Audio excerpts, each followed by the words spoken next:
नमस्कार दोस्तों, स्वागत है आपका एक बार फिर से अनटोल्ड स्टोरी में। आज फिर से एक बार लेकर आए हैं आपके लिए एक और दिल दहला देने वाली सच्ची कहानी।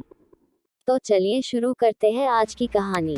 सपनों की दुनिया बहुत रहस्यमयी होती है। कुछ सपने हसीन होते हैं, कुछ दुखद, कुछ हंसाने वाले, कुछ भक्तिमय, तो कुछ अजीब, बहुत अजीब। मैंने तो यहाँ तक सुना है कि कुछ सपनों का पूर्वजन्म से भी नाता होता है, या कुछ सपने हमारे आने वाले समय का आईना होते हैं।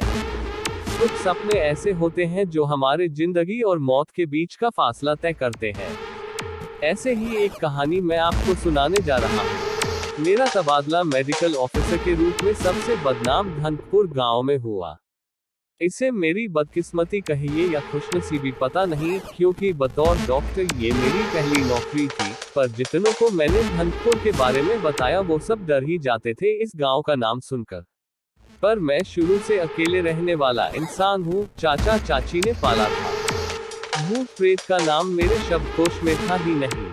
मैं जैसे धनपुर गांव उतरा, दो लोग राजीव कंपाउंडर और धनेश खेल पर मुझे लेने आए और कहने लगे, सर जो घर आपको सरकार के तरफ से मिला है उसके बारे में कई अफवाहें हैं। कुछ एक डॉक्टर उसमें से रहस्यमयी तरीके से गायब हो चुके हैं। आपके लिए हमने दूसरा रूम बुक कर दिया है।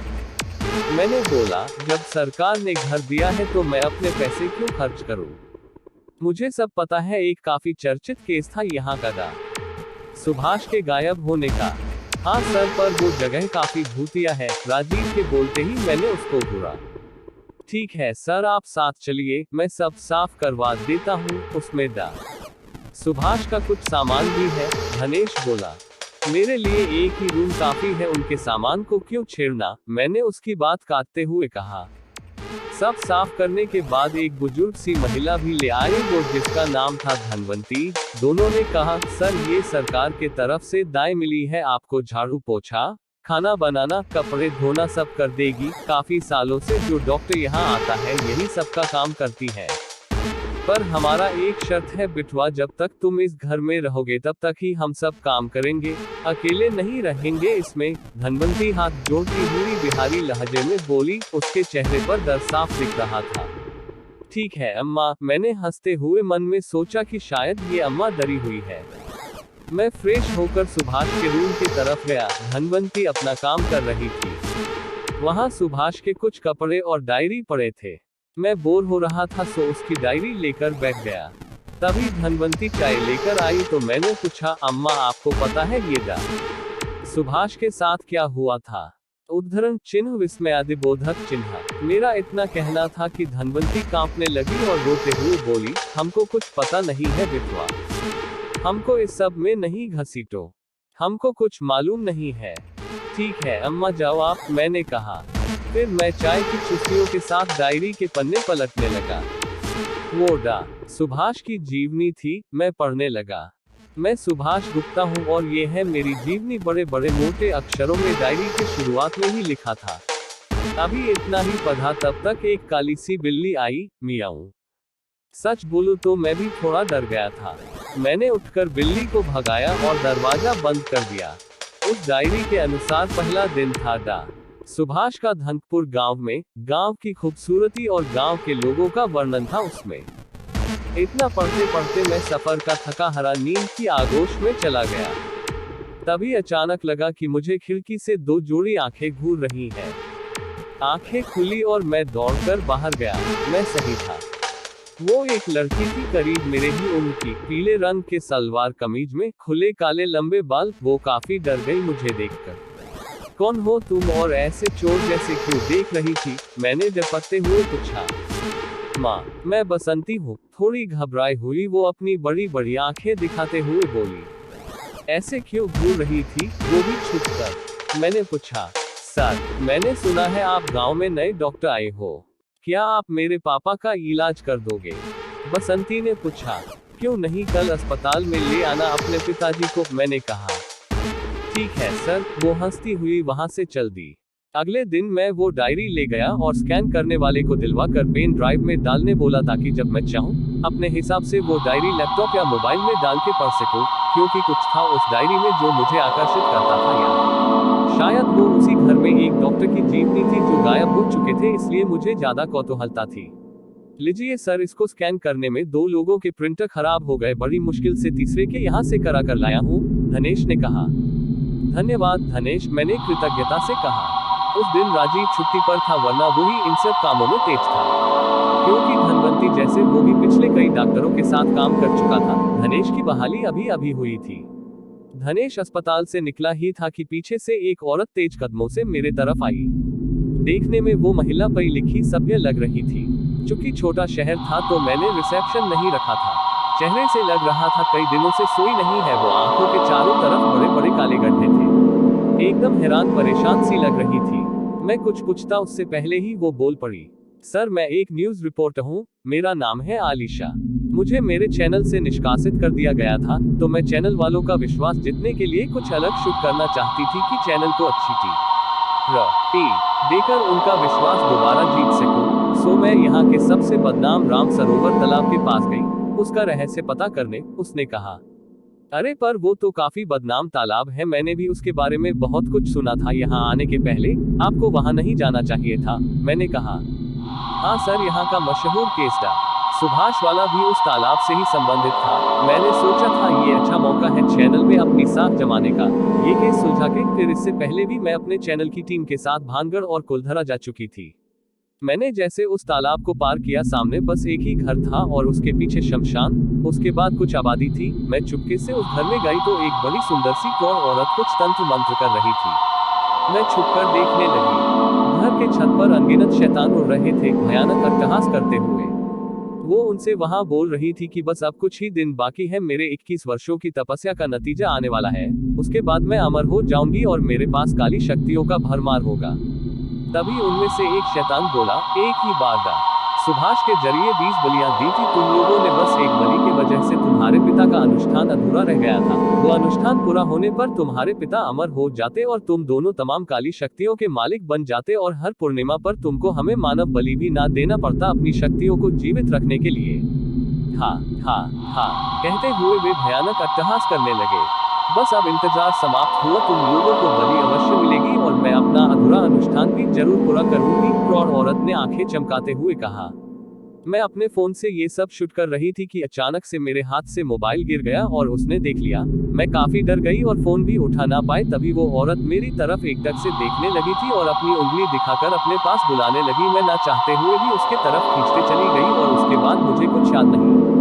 फिर जब मुझे होश आया तो मैंने खुद को तालाब किनारे बेहोश पाया और देखा कि एक छोटी सी लड़की जो पानी से भींगी थी, जिसके बाल आगे की तरफ थे और चेहरा उन्हीं से ढका था, मेरे से थोड़ी दूर मेरे ही कपड़े हाथ में लिए जोर जोर से वेदना से रो रही थी। जैसे मैं उसकी तरफ गई वो बोली, दीदी आज के बाद सोना मत। हा हा हा जोर से हंस के वो उसी तालाब में कूद गई और गायब हो गई। मैं कुछ समझ ना पाए और जैसे वापस होटल में आई, सब कुछ अजीब होने लगा मेरे साथ। क्या अजीब? मैंने कहा। मुझे ऐसा लग रहा था जैसे आंखों के सामने भूतिया मूवी चल रही है। मेरे आसपास हरदम वो पानी से भीगी हुई बच्ची मेरे पहने हुए कपड़े अपने हाथों में लेकर जोर जोर से विलाप करती दिखती है, जैसे मैं मर गई हूँ और जैसे मैं सोती हूँ मुझे एकदम अजीब सपने आते हैं। उसने कहा। कैसे सपने? मैंने कहा। एक बार मैंने देखा कि उस तालाब पार वाली औरत ने सपने में मेरे हाथ बांधकर उसी तालाब में फेंक दिया। मैं जोर जोर से चिल्ला रही थी और वो औरत हंस रही थी मुझ पर। ये कहिए मेरा वक्त पर नींद खुल गया और मैंने अपने बेड पर चारों तरफ पानी ही पानी पाया और उठने के बाद भी मेरा दम घुट रहा था। यानी अगर मैं वक्त पर ना उठती तो मैं मर गई होती, आलिशा ने कहा। ये कैसे मुमकिन है? मैंने कहा। यकीन मानिए डॉक्टर साहब, ना मैं सो पा रही हूँ ना जग पा रही हूँ, कहकर वो जोर जोर से रोने लगी। मुझे लगा ये मनोरोगी है तो मैंने उससे दवाई देने के पहले कुछ कागजात साइन करा लिए, क्योंकि वो अकेली थी। कुछ होने पर मेरी जवाबदेही होती और मामले की नजाकत को देखकर उसने भी साइन कर दिया। मैंने उसको उससे बिना बताए नींद की इंजेक्शन दी कि वो शायद थोड़ी देर सोएगी तो आराम आएगा। जैसे वो नींद की आगोश में जाने लगी, चिल्लाने लगी, ये क्या कर दिया आपने डॉक्टर साहब, वो डायन मुझे मार देगी। जैसे वो सोई ऐसा लगा जैसे उसको कोई अनगिनत थप्पड़ मार रहा है। शरीर पर निशान और घाव दिखाई देने लगे और थोड़ी देर में वो मर गई। मैं आश्चर्यचकित था। पोस्टमार्टम में उसकी मृत्यु का कारण हृदयाघात आया। कई दिनों से नहीं सोने और मनोरोग की वजह से ये हृदयाघात और खुद को नुकसान पहुंचाने की कोशिश हुई है। मैंने रिपोर्ट में यही लिख कर दे दिया। डॉक्टर कहाँ फंसते हैं भला? वो लड़की अभी न्यूज चैनल में थी भी नहीं, सो मामला आया गया हो गया। एक दिन मैं रूम में बैठकर सुभाष की जीवनी मोबाइल में पढ़ रहा था। उसमें एक सुंदर सी औरत मंजू के बारे में चर्चा थी। सुभाष उसके प्यार में पड़ गया था। उस डायरी में उन दोनों का छुप छुप कर मिलना और रोमानियत भरे पलों का जिक्र था। दोनों छुप छुप कर राम सरोवर तालाब के पास मिला करते थे, क्योंकि वो बदनाम तालाब था और काफी सुनसान जगह थी और प्रेमियों के लिए ऐसी जगह उपयुक्त होती है। हालांकि इस डायरी में उनके द्वारा कोई भयानक अनुभव नहीं लिखा गया था। मेरी दिलचस्पी डायरी में बती जा रही थी। तभी धनवंती की आवाज ने मेरी तंद्रा तोड़ी। वो दौड़ते हुए आई और बोली, बेटवा सुने हो, हमको कोई औरत के रोने का आवाज सुनाई दिया है अभी। मैं वहां गया और देखा कुछ नहीं था तो तमक कर बोला, क्या अम्मा खाली शक करती हो? मैं हूं ना, जाओ काम करो और हाँ ज्यादा डर लगे तो हनुमान चालीसा पढ़ लेना। वापस आकर देखा तो मोबाइल मेरा।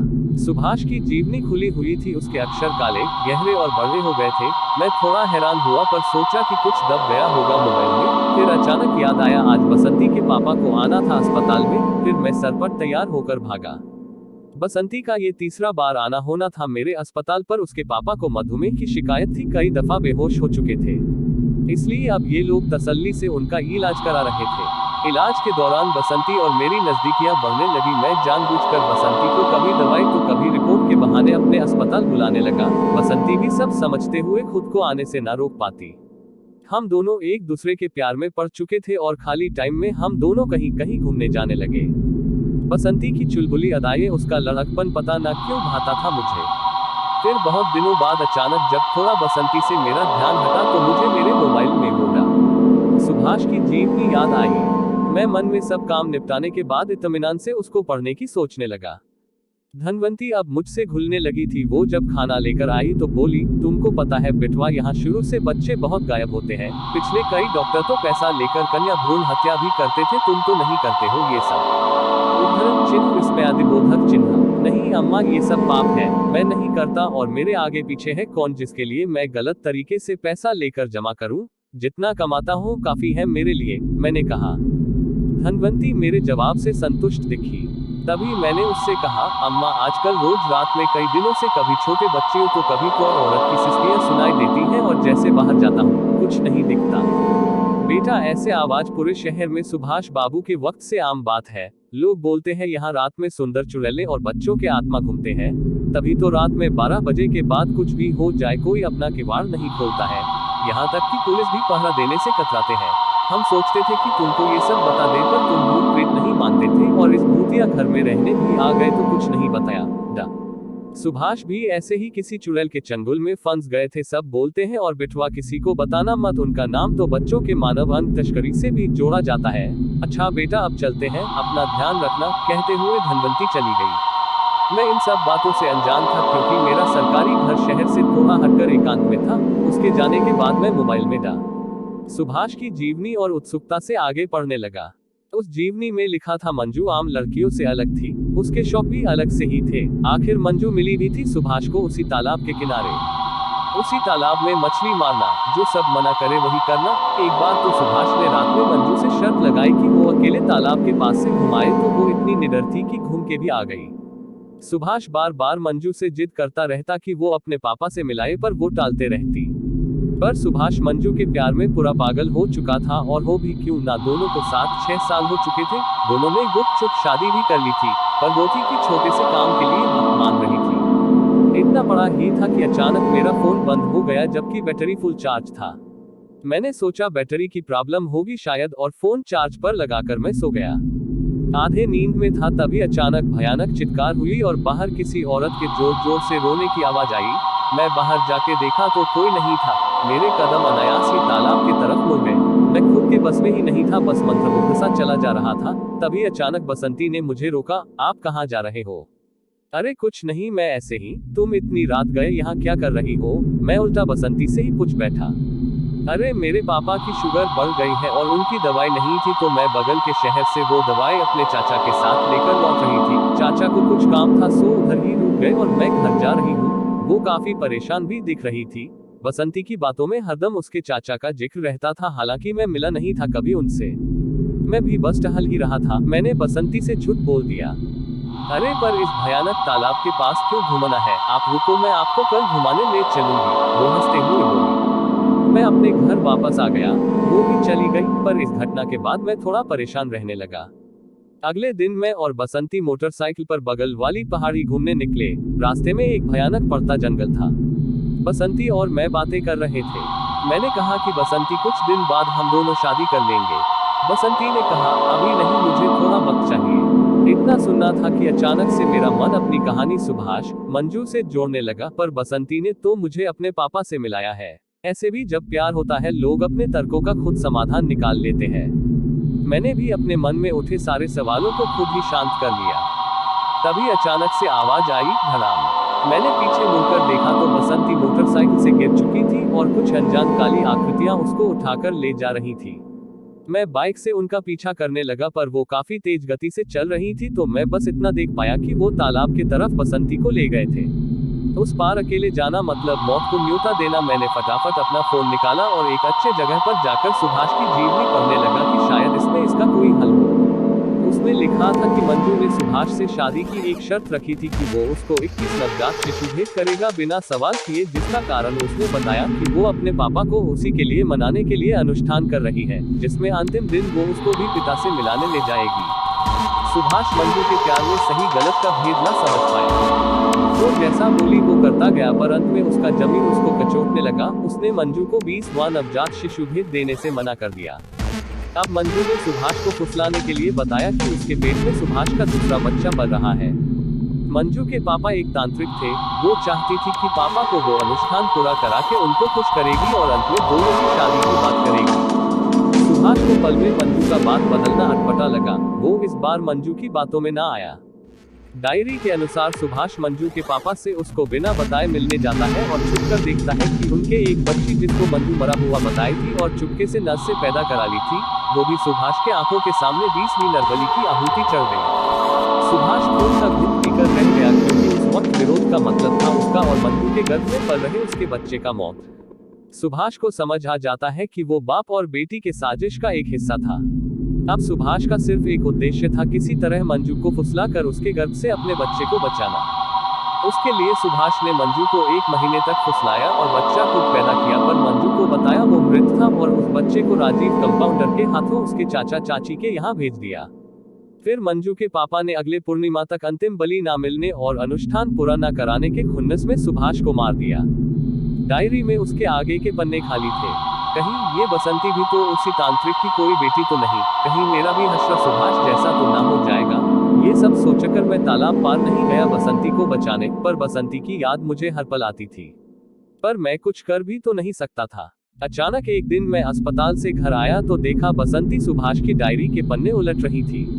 ये क्या बसंती, कहाँ थी तुम इतने दिन, कैसी हो और ये डायरी क्यों लिया है? तो मैंने झटक कर उससे वो डायरी ले ली और उसका हाथ थामते हुए पूछा, उस दिन मैं तुम्हें बचाने ना आ पाया क्योंकि मेरा खुद एक्सीडेंट हो गया था। मैं खुद ही अपनी झूठी सफाई दे दिया उसके पूछने के पहले।